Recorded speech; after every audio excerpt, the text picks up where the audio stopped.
Welcome to Shovelware Diggers. Our dig team is currently excavating the Softkey Shareware 2000 hit games 2CD collection. You can find a link in the video description listing the entire directory structure of this archive. Here's what our diggers have for week 259. For more information on how to join the dig team, simply follow the Patreon link in the video description. Now, without further ado, let's get to it. First up, Adam Aroli has dug up WINGAMES /arcade /BUGSWAT. So I'm half expecting the fly swatter type game that you see in Mario Paint. At least that's kind of what I'm expecting here, but BUGSWAT. So a couple WAV files, write file, id.diz, and the executable. So Angela's BUGSWAT by Michael J. Murphy, desktop game where you swat at bugs with the mouse cursor. Requires VB Run 300, shareware for $1. Okay, cheapest shareware registration fee ever, if that's true. Let's see what the write file says. August 93. Angela's BUGSWAT is a little Visual Basic 3.0 game to sharpen your mouse operating skills. Of course, it can just be played. It can be just played for the fun of it. Okay. And then also says here, multimedia wave playing capability, not required, but does enhance the program. Well, there's only 2 sound effects, so we'll see how much enhancement we get out of that. The object of the game is simple. When you see a bug, click, swat it. You get 1 point for each bug you swat and 1 point subtracted for each that escapes. The game begins when you click start and lasts for about 30 seconds. You may change the speed of the game from slow, default to medium to fast. Beware, fast can be quite frustrating on a fast machine. Oh boy, so that means we don't have proper speed timing in place. And if you have a way of playing the game, yeah. So yeah, it doesn't look like there's much to this. And I mean, look at this. This program is not free, full caps. If you use it after 30 days or receipt, then please send $1. Yeah. Okay, there's a few issues with having a registration fee that small. Not the least of which being that you normally shouldn't send like raw cash through the mail for a number of reasons, but the check processing fee might actually be bigger than the $1 that you're getting from it. So yeah, that's just weird, a $1 registration fee. Okay, let's see how basic this is, because this is definitely going to be basic. So we got a tiny little window here, gonna center it as best I can. And we got an about screen. So dedicated to Angela by Mike Murphy. Please send $1. We got sound, can turn on and off, speed, slow, normal, fast, and start.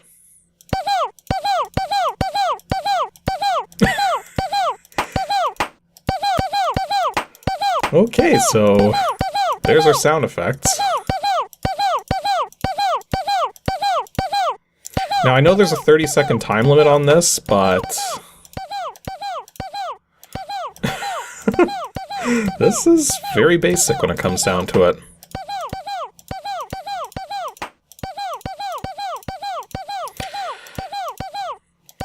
You know, this is kind of like the game's done. The score is 56. Okay, well, let's see how fast it goes on fast speed. Oh, that's actually not that bad? I mean, it's still going fast, but it's not really that bad. Like, this still seems like it's timed to some degree. Like, this is way too fast to accurately play to any degree, but yeah, the fast speed isn't as fast as I expected it to be. And normal speed seems okay as well. Yeah, when it comes down to it, this is like the bare minimum of what you would call a game. It's like not even tracking high scores, doesn't have multiple levels, doesn't even have a timer on the screen despite being a time-limited game. Doesn't tell you when the game's over, it just sort of ends. So yeah, even the funny thing is that the guy wanted to sell this as shareware, but even $1 is kinda too much for this. This is something that should have just been released as freeware, or at the very least expanded upon, in order to make something that actually would be worth some kind of sum of money that's more than just $1. Although the funny thing is, selling something like this for $1 nowadays, well, first of all, it would have to be a little more impressive than this, but Nowadays, being able to sell software for really cheap is more commonplace, because you got things like the itch.io website, you've also got Steam, and you've got these options in place now where selling software for really inexpensive is totally viable, because the overhead, there's no longer this massive overhead that goes into it. Although, before I end off on this one, there's something odd about that sound effect when you successfully hit the bugs here. Like, when you don't hit them, it's like, just sort of like a... Yeah, I'm not sure what kind of sound that is. It almost sounds like popping bubble wrap. But the sound for hitting them? I don't know, there's something about it. I need to check something here. So yeah, the Windows Sound Recorder, you can actually increase and decrease the speed of a sound effect, which is a very basic thing. So, let's see if I can... I don't know if I can drag and drop from here, but we're going to find out in a second. Yes, we can. Okay, so that's the miss effect. Okay, so let's decrease speed. Well, you don't get an option of how much it decreases it by, but... Bizoo! Bizoo!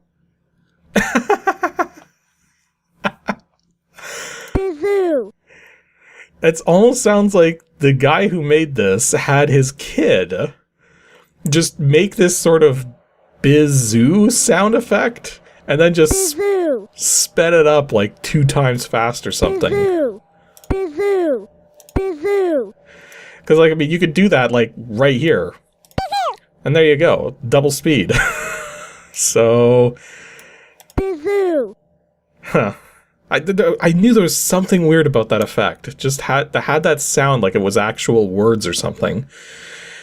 But, yeah, that was, Angela's BUGSWAT. It's a extraordinarily basic game that probably should have been freeware instead of $1 shareware. Next up, Yarmoranta has dug up WINGAMES /GG/DAYRACE. So racing games are always a bit of a weird one when it comes to Windows 3.1, because there generally weren't any, because racing games generally require a lot of performance to them, and Windows 3.1 wasn't exactly known for that. But this doesn't look like it's an actual racing game, because I just saw out of the corner of my eye here, one of the executables is called horse.exe. So now I've got a suspicion that this is a gambling game, specifically in terms of horse racing. So let's see if I'm right about that. FileID.diz. A Day at the Races, version 1.10. Test your betting skills and luck on an exciting animated horse racing game for up to 4 players. Choose one of 8 horses to win, place, or show based on posted odds, which influence the horse's performances. Create your own voice overlays and hear yourself introduce the races. Also included are a full online help and the option to toggle voices on and off. Doesn't get any more simpler than that. So... we got the help files. There's a couple readme.bats for some reason, which probably both just go to this readme first, which just says see vendinfo.diz for readme information. And there is a readme here, though everything in here seems pretty straightforward. I mean, it's got a section here that's saying that if you have a microphone hooked up, you can record your own voice files and stuff, which, you know, it's not hard. Windows 3.1 came with a very simple voice recorder. But then not a lot of people had microphones for their computers. Also, it seems as though the registration fee for this one was $6.95. So that's not so bad. But I guess we're going to find out in a second if the game is any good. So, horse.exe.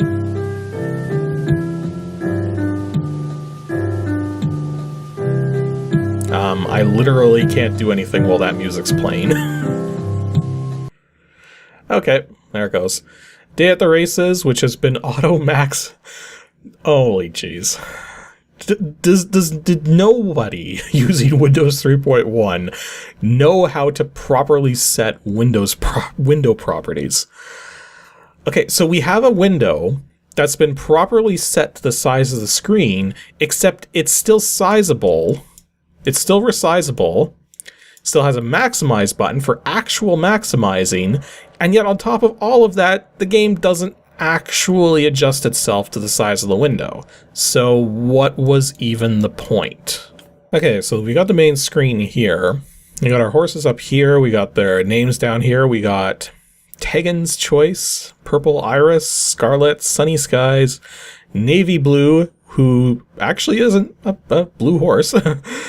Silver Spice, Ivory, and Terra's Viola? Okay. But what's with these odds? Like 3 to 2, okay, I can get that. 10 to 2, I can get that. 2 to 2? So you're basically saying this horse here is guaranteed to win. Okay. Then we got some basic help stuff up here. And there was also an about, which just gives a quick copyright. Oh, this is another one of those programs where you can actually put the registration key into the program itself. Huh. Interesting. Okay, so we've got our ability to set up our players. So can I actually type in, no? Wait. So like I clicked player 1 here, but it's not, doesn't let me do anything. I guess that's just to select like who's going to be doing bets or something. Because yeah, it almost seems like you could play this entire game just from clicking on things up here. Which is kind of weird, but whatever.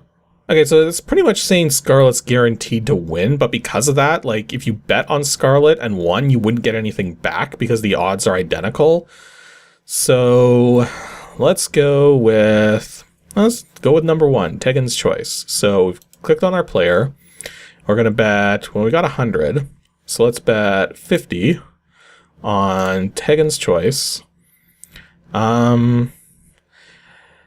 So win, place, or show. Oh, we'll bet on him to win. Now, can we make other bets, or does it have to be, Okay, so you're only allowed to make one bet at a time. It's kind of interesting. I mean, guess I might as well set up everybody else. So player 2 is going to bet $50 on Terra's Viola to win. Player 3 is going to bet on... player 3 is also going to take Tegan's Choice, but only going to bet $10 and just to place. And then player 4 is going to go all out. Going to go for Ivory as the worst odds. Going to place $50 and is... I'll do show. Okay, let's see how this goes. Okay, so we had some sound effects there. And so it's showing the bets up there as the horses start to move. So it kind of seems like what's going on here is basically some sort of random algorithm that's deciding how much to move each horse at particular points in time. Oh geez, look at Ivory. Ivory's actually not doing so bad here. And yeah, Tegan's Choice is well on the lead. All things considered, it's pretty close here. So, coming over to the end here. I'm not entirely certain how it's going to end, but we're going to see in a second. So... okay, so there's coming up to the end. Congratulations, you've broken the bank. Player 4 has broken the bank? What?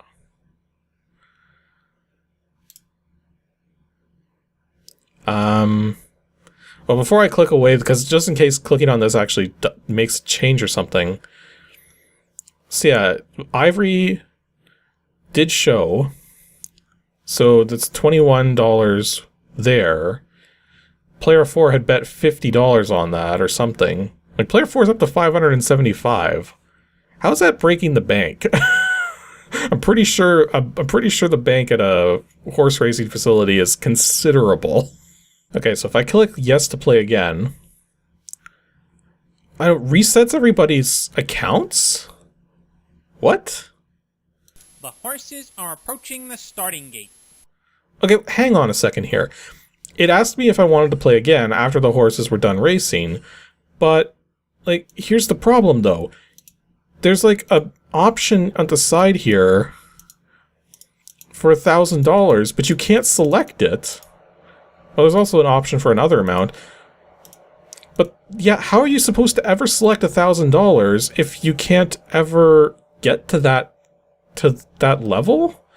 Unless the game ended because player 4 had won so much at a time from that particular win there. Like maybe it just keeps going until something like that happens. That's very weird. Also, we got different horses this time. We got Irish Green, Purple Iris, Scarlet's in there again, Sunny Skies, Blueberry, Grey Lady, Bright Spot, and Solar Flare. Next thing we know, one of the horses is going to be named Krillin or Tian. Anyways, I guess we'll just do one more here. So player one, what's player one going to do? Player one is going to bet $50 on $50 for Blueberry to win. Player two is going to bet $50 that Scarlet is going to win. Or no, Scarlet's going to place.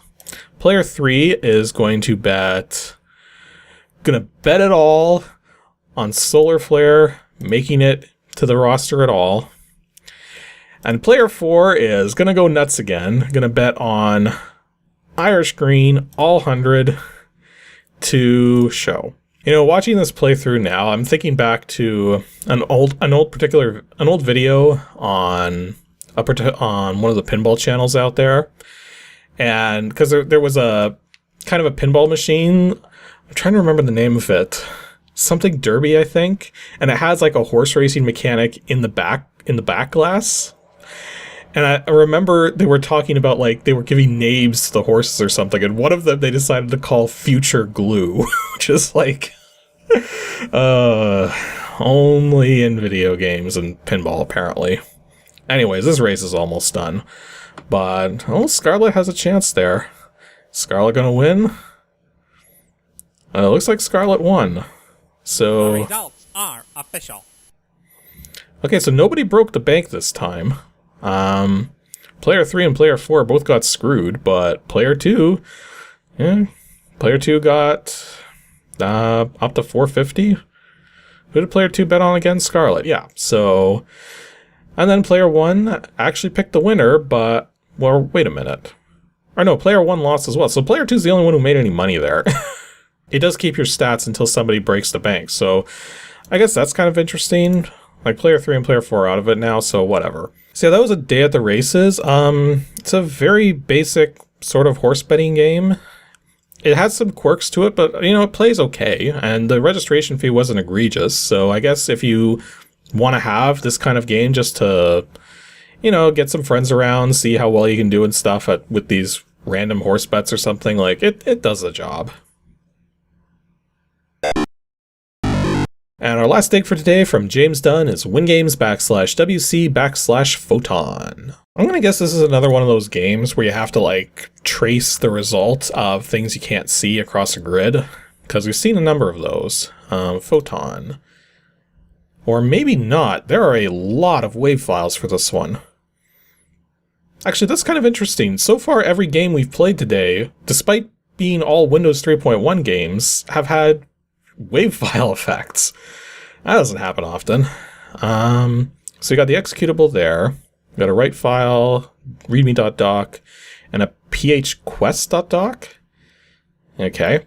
Well, let's start with the readme. So Photon Chess requires Microsoft Windows to run. It does not run under DOS.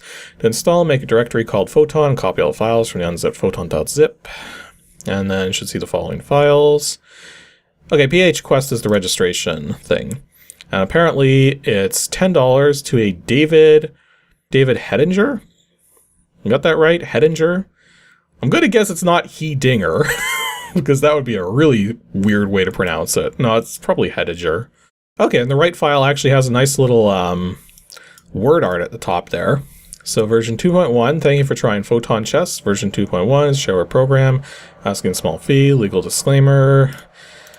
And wait, we got a full tape. Wait a minute.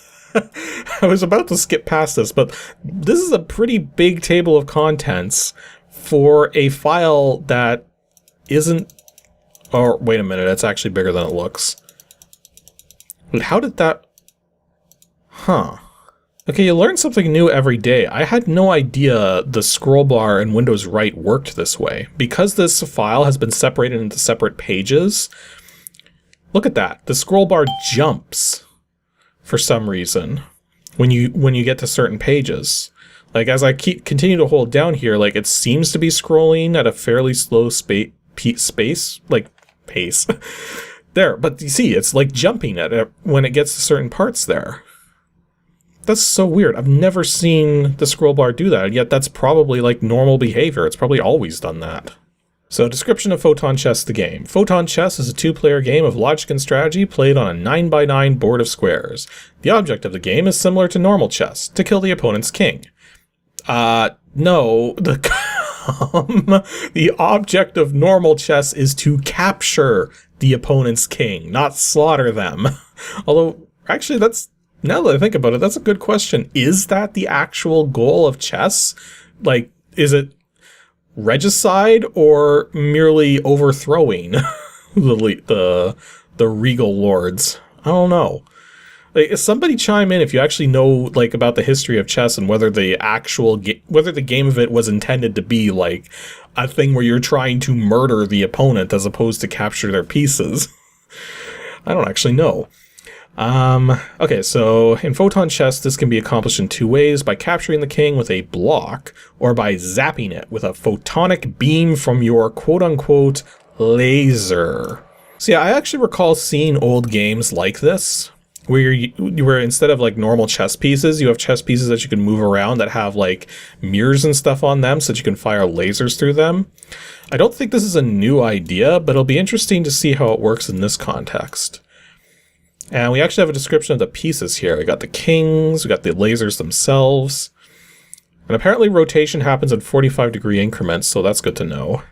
Randomizer cube. Wait. Randomizer cube? See, this is there's occasionally games you come across where it's like, the game is done in such a way that it could be done in real life. Like, you could actually take pieces, make pieces of some sort and put them on a board of some sort, and you could actually play the game without having the computer aspect of it doing things for you. This is not one of them, because this piece here apparently moves stuff to other random spots on the board, which means you would have to have some way to randomize a 9x9 selection, which isn't exactly going to happen easily in a board form. So if you were making like an actual board game version of this, well, you couldn't add that. Not easily anyways. I got splitters, blocks, angle blocks, 45-degree angle mirrors, horizontal, vertical mirrors, and then board hazards. Okay, a black hole which absorbs laser beams, and craters which form when a block is destroyed by a laser hit. Interesting. There's a lot of wave files too, so this might be kind of an interesting thing to listen to. So, Photon. Okay. Well, I've got a bad feeling about this one. Does it maximize? Of course not. Okay, so we got help. We can erase history. Okay, that has the triple dots on it, but doesn't actually show anything. About Photon Chess gives us little icon stuff. Version 2.1 unregistered. Oh, it's actually got a name for his company here, DCH Electronics. You got the game menu. Okay, want to turn that sound on. I think I'm going to leave the craters off. Oh, apparently diagonal lasers is an option? Well, we might as well leave that on. And spin board? Okay, so you can actually change the orientation of the board at any time. Although one thing I'm noticing here is it doesn't look like there's computer control. Not that I can tell anyways. So I'm guessing this is telling us that it's green player's turn. So I guess... Oh, hang on. That's almost the exact same sound I use for revealing tiles in Super Minesweeper. Like, almost exact same. It is different, but very similar. Yeah, way back when I made Super Minesweeper, I actually got my sound effects from a particular website that specialized in sound packages. And when I ordered, I'm not going to say exactly where I got the sound effects from, but when I ordered them, what ended up happening is the CDs I got had very low quality samples on them compared to what was offered on the website, which was annoying to say the least. So what ended up happening is I ended up going with a completely different completely different place for the sound effects that I wanted. But what wouldn't surprise me that some of these sound effects, like that one right there, have sort of persevered over time, like probably from some early source and then just ended up in various libraries throughout the years, and that's how I ended up with one that's like, it's almost exactly the same. Anyways, one thing I'm not enjoying at the moment here is that it doesn't actually show you where your pieces can move when you select them. Which, like, I mean, for a normal chess game, I wouldn't expect it too much. Like, I mean, it helps when it highlights where a piece can move. But because these pieces are so different, like, which ones move like what? Like, I can't move that one like that. Can I move that one like that? No. Like, do any of these move, like, extra distances or anything? I don't know. That one does. How did I know that? It also seems that by right-clicking, you can rotate a piece before you move it. Or, wait, I can't move that one? What? Okay, I'm taking a closer look at the instructions here. So it turns out every single piece has the exact same movement properties. So you can when you're seeing at the side when you're playing, let me bring it back up here. So what you're seeing here is that on every turn you have two moves. Moving one space in the four cardinal directions is considered one point from your two moves on a turn. So for the red player right now, if they wanted to, say, move this mirror, you could either move it here and use one of those points, or you could have moved it 2 spots forward and used 2 of those points. And you can technically move diagonally, but again, it has to be done as two separate moves. So like this piece right here can't move diagonally there because there's not space for it to do that. But also rotating a piece counts as one of these points, and it doesn't matter how you rotate it. So that's basically what's going on with the movement and rotations and everything here. And then I think to fire your laser, you go... How do you fire the laser? Well, it's not like that, because that just rotates it.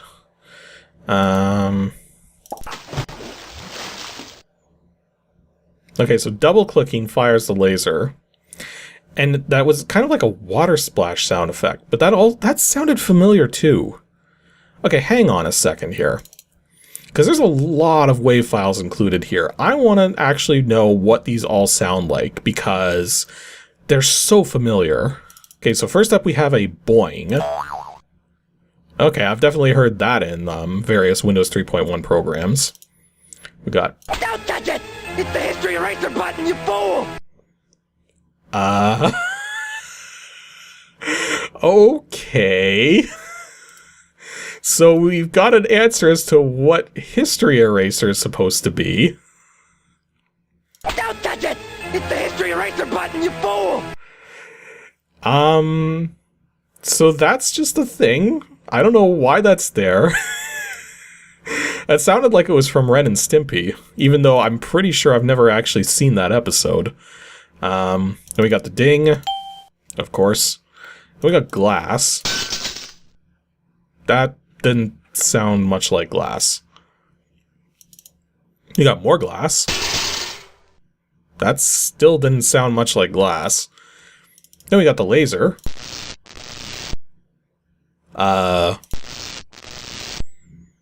That's just an electric arcing sound, and also that wasn't the sound it made when I fired the lasers.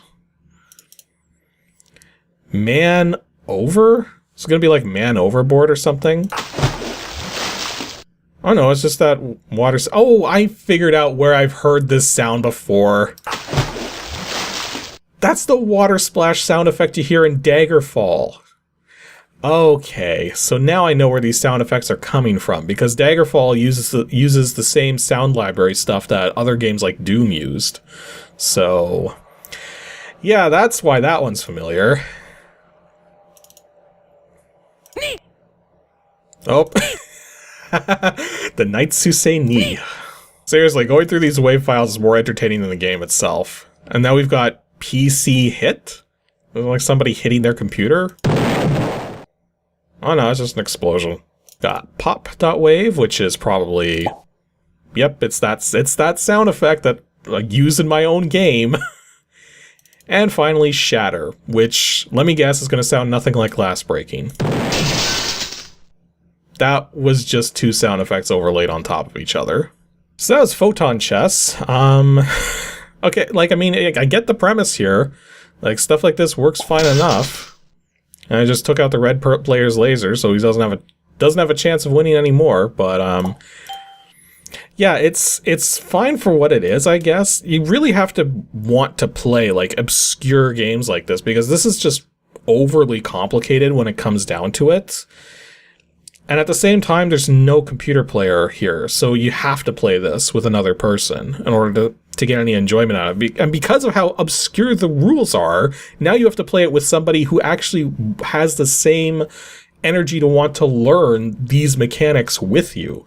Like, that's one of the fundamental issues when you're trying to come up with a game like this that has such wildly different mechanics, is that if you don't know how to make an AI that takes advantage of that, you're now asking for players to get their friends to want to do this too. And without that going on, nobody's going to learn it.